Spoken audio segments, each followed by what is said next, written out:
This was one about creator earnings, and then the creator got a lot of hate for it, and I don't get why everyone's dogging on the creator for it because she's just sharing stuff, man. She's just sharing information that people normally gatekeep, but she is spitting it, and people are mad that she's sharing it, which, like, I mean, I kind of guess I get it in this climate. It probably feels bad to hear it, but we're gonna look at this. Do you guys want to know how much a creator can make by going to events? This creator shared the tea. So their handle is Vailuang. I've actually talked about them before because there was a situation where there was another creator who was just stealing all of her videos and just being really weird about it. So she posted this video. This was 6 weeks ago, but it came up on my feed literally today. It's captioned exposing how much I spent going to Coachella as an influencer part 2. Went to go to Coachella part 2. Spoiler alert, I did make a shit ton of money just for being there, so watch till the end to find out how much. So in 2024, for a beautiful artsy Airbnb with pool and amenities, I spent $1,131. Total for the house for 3 days was $2,262, but the house had 2 master bedrooms, so we split the house 50-50 with our couple friends. For 2 VIP Coachella wristbands, which typically cost $1,600 each, I spent $0. I actually made $2,000 because I had a sponsor give us the wristbands and a $2K travel stipend. For outfits, I spent $0. Again, all clothes were gifted by brands and PR showrooms. For food, I spent $406.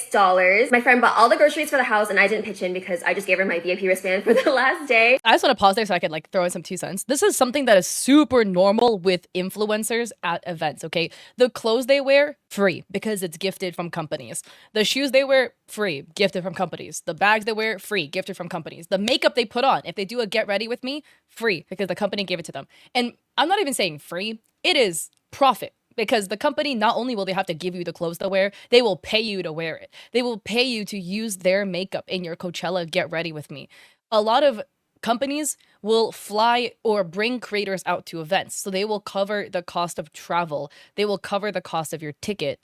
And the exchange is you post for them. The alternative is sometimes you get paid to even come out. They're like, we want you to post at Coachella about whatever our product is. So we're going to pay for your flight. We're going to pay for your stay. We're going to pay for your ticket. And we're going to pay you $10,000 on top of it to post one Instagram post about our company. That is a real thing. And it's very interesting when you think about it. $297 was food and water at the festival in the VIP section, and $109 was Uber Eats to the Airbnb. For transportation, I spent only $51 because I live in OC. That's only a 2-hour drive from Coachella, and I drive a Tesla. This year, I was also paid to be at Coachella, so I made like 30 grand just for being there and posting a sponsor. So in total, I spent $1,588 and made almost 20 times back. Hopefully, this transparency doesn't come off bad. If anything, I really hope that it shows you the potential.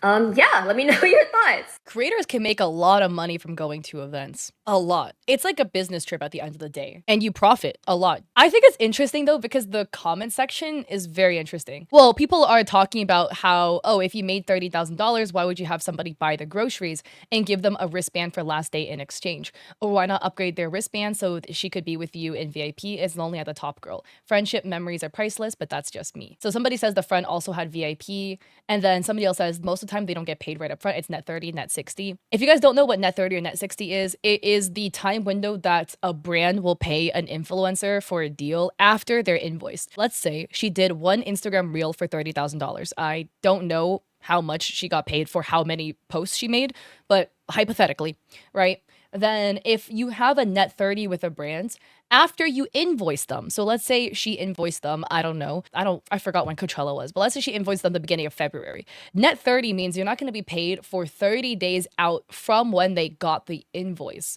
So she wouldn't get that 30K in hand till a month later at best, because a lot of times it will say net 30, and you know what? They don't pay you 30 days out because they'll be late on top of that. So it'll say net 30 and you won't even get the money for 60 days because they're going to be late. So yeah, just because you've earned that much money from a brand deal for an event doesn't mean you touch the money at that time. You don't touch the money as a creator till way later, which is frustrating in terms of managing money as a creator because the earnings fluctuate so much. You'll have a month where you'll make like a buttload of money, and then you'll have another month where you make astronomically less than the previous month. So it's very difficult to predict. It all depends on when the brand chooses to pay you.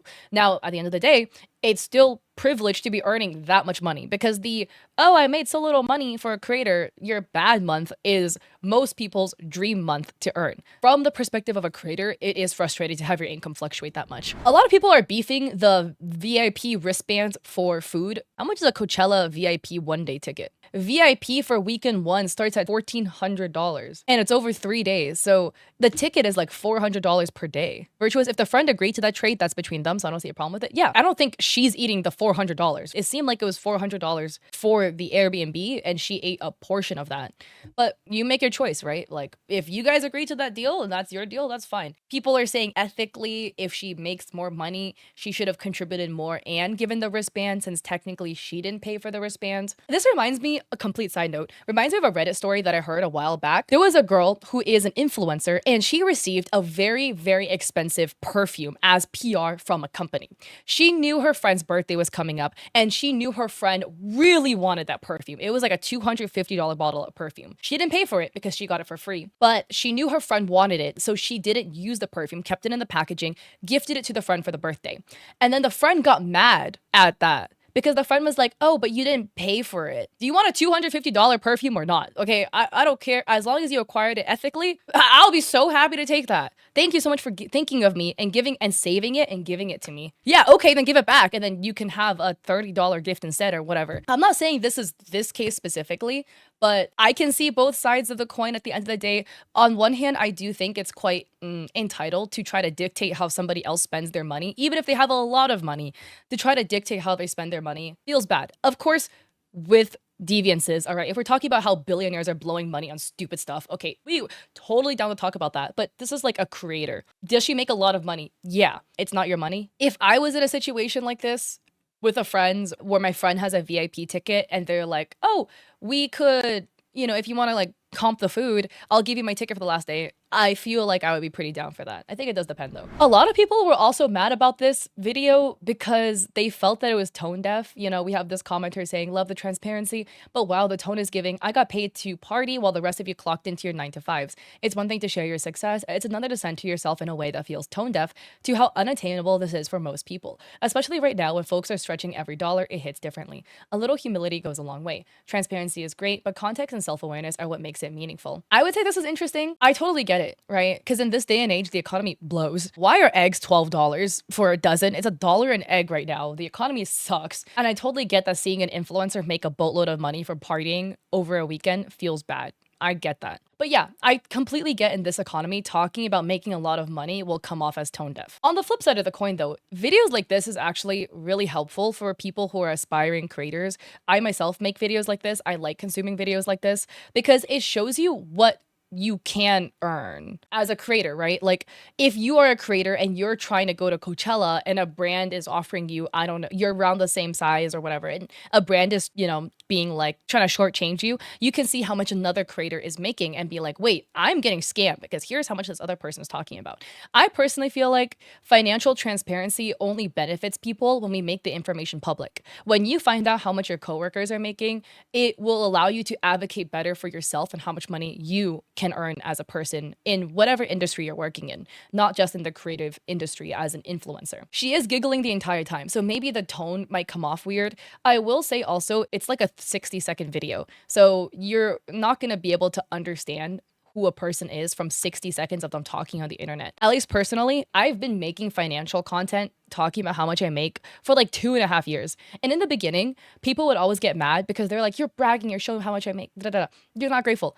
Now, in every single one of my videos, I add a disclaimer in the very beginning, which people find now annoying because they're like, well, why do you have so many disclaimers? It's because not all your followers see your video. Sometimes people stumble across the video for the first time, and you do need to add, as a creator, all the context necessary in one video. So I keep having to say, guys, I'm not trying to brag. This is financial transparency because I think putting this information in public will help other creators advocate for themselves when brand deals for themselves come up. So I think this information is helpful to put out, but maybe her tone of giggling is just what's making it come off a little badly. But here's somebody else who's stating that they really like posts like this, etc., because it makes, things transparent and you can see her hard work. So I'm curious about your thoughts. Again, don't be mean. We're not trying to bully another creator. I personally really like videos like this because I think it's really helpful for other creators and people in general to see, like, if you're an aspiring creator, oh, it can be possible to make this much money. There's another video that I found also about earnings. So here we have this other video posted to TikTok by TikTok user Jabby Tabbit. I'm not reading this username correctly. It's just a photo. They title their photo, "I'm bored. Content creators and influencers tell me the most you've ever made off a brand deal. I believe Alex Earl makes 70 to 100K per brand deal. I need to hear everyone's highest amount." So here we have Mitchie, who is like a lifestyle creator, started off as like a tech creator, writing around $50,000 for one campaign. My heart fell out of my butt when I got that email, which so happy for you. This just goes to show how much money you could possibly make as a creator. And for me, I was snooping. So another creator, Kate Gilbert, writes $3,000 for 2 videos at a med spa and got a free laser treatment. Polish and Power Tools writes $5,000 for driving a Toyota Senna for a week and making a video on it. Ivanali says, "One time a brand paid me $37,000 for a single post." Bridget says $10,000 to attend an event where I got to meet Dolly Parton and just needed to do one post and one story about it. $5,000 for an Instagram campaign involving 2 reels and 2 carousel posts. They also sent me and a friend on an all expenses paid trip to Jackson Hole for the weekend. I had 20K followers when I landed the deal. Wow. I also love how we can see like the amount of followers that people have, or at least like some people are telling you how many followers they have. Wow. Joseph says $120,000 over 12 months paid quarterly. I still haven't fully processed that this is real. That is really cool. I love that. I'm just saying, if you guys want to be a creator, people are making good money from brand deals. Brand deals are where it's at, and where as a creator you would make the most money. Macy says work with Dove a few times and it's 4K per video. And Summer Rain says $35,000. One TikTok video cross posted to Instagram Reels altered my brain chemistry. And Danny adds, Alex Earl has made over $1 million on a brand deal. 70K is for somebody with 1 million followers who has influence. If you want to make more money from a brand deal, here's a couple of things that you can add that will drastically up the price of your brand deal with minimal extra work on your part. Is one, selling usage rights. What a brand deal is when a brand will pay you as the creator to post about the product or the service that they offer. Now, what is usage rights? Usage rights is then when you give that brand or company the right to use your content as they see fit. The content typically just gets posted to your page, but usage rights, they could then post it onto their page. They could use it in ads, whatever. Usage rights is typically sold in time frames. So you would sell usage rights for 1 month usage, 3 months usage, 6 months, 1 year. The most expensive is in perpetuity. That basically means forever.